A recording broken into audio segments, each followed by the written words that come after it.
நியூமாக்ஸ் கிளை நிறுவன சொத்துக்களை வழக்கில் இணைக்க உத்தரவிடக் கோரிய மனுவில் நிதி நிறுவனங்கள் மோசடி செய்தால் மட்டுமே விசாரணை செய்ய வேண்டும் என விசாரணை அமைப்பு நினைப்பு தவறு என்று நீதிபதிகள் கருத்து தெரிவித்திருப்பதை அண்மை செய்தியாக பார்த்து வருகிறோம்.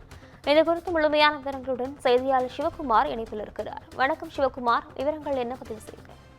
அதாவது நிதி நிறுவனம் நடத்தி மோசடியில் ஈடுபட்ட நியோமேக்ஸ் கிளை நிறுவன சொத்துக்களை வழக்கில் இணைக்க சொல்லி உத்தரவிட கோரி தாக்கல் செய்யப்பட்ட மனுக்கள்ல நிதி நிறுவனங்கள் மோசடி செய்தால் மட்டுமே விசாரணை செய்யணும்னு சொல்லி விசாரணை அமைப்பு நினைப்பது தவறுன்னு சொல்லி நீதிபதி புகழ் ஒரு கருத்து தெரிவிச்சிருக்கிறார்.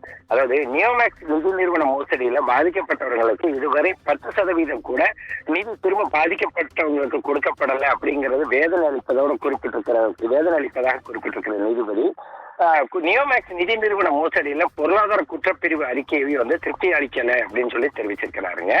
மதுரையை சேர்ந்த முத்துக்குமரன் அப்படிங்கிறவர் உயர்நீதிமன்ற மதுரை அமர்வுல நியோமேக்ஸின் கிளை நிறுவன சொத்துக்கள் நெல்லை மற்றும் மதுரை வளையங்குளம் பகுதியில் இருப்பதாகவும் இதனை இணைப்பது தொடர்பான உத்தரவை நடைமுறைப்படுத்த உரிய நடவடிக்கை எடுக்க கோரி வழக்கினை தாக்கல் செய்திருந்தாரு.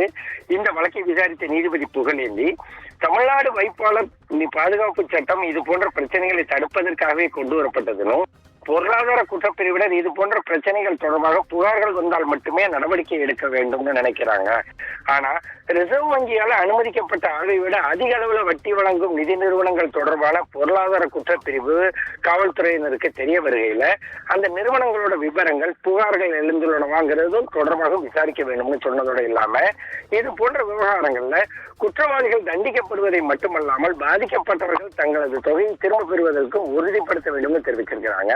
ஆனா புள்ளி விவரங்களின் அடிப்படையில் 10% தொகை கூட தற்போது வரை பாதிக்கப்பட்டவர்களுக்கு சென்றடையவில்லை என்கிறதை காட்டுகிறது குறிப்பிட்டிருக்கிறார். அவரு பாதிக்கப்பட்டவர்கள் மீண்டும் தங்களது பணத்தை பெறுவதற்கு அரசு அதிக அக்கறையுடன் உறுதியுடன் செயல்பட வேண்டும்னோ மனுதாரர் குறிப்பிடப்பட்டுள்ள சொத்துக்கள் இந்த வழக்கோடு தொடர்புடையவையா இல்லையா என்பதை உறுதி செய்யாம இந்த வழக்கு உள்நோக்கத்தோடு தொடர்புடையது என கூறுவது வருகிறது நீதிமன்றத்துக்கு திருப்தி அளிப்பதாக இல்லைன்னு தெரிவிச்சிருக்கிறாரு.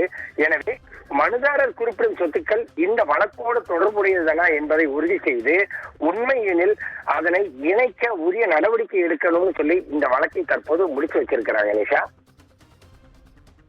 சிவகுமார், விவரங்களுக்கு நன்றி.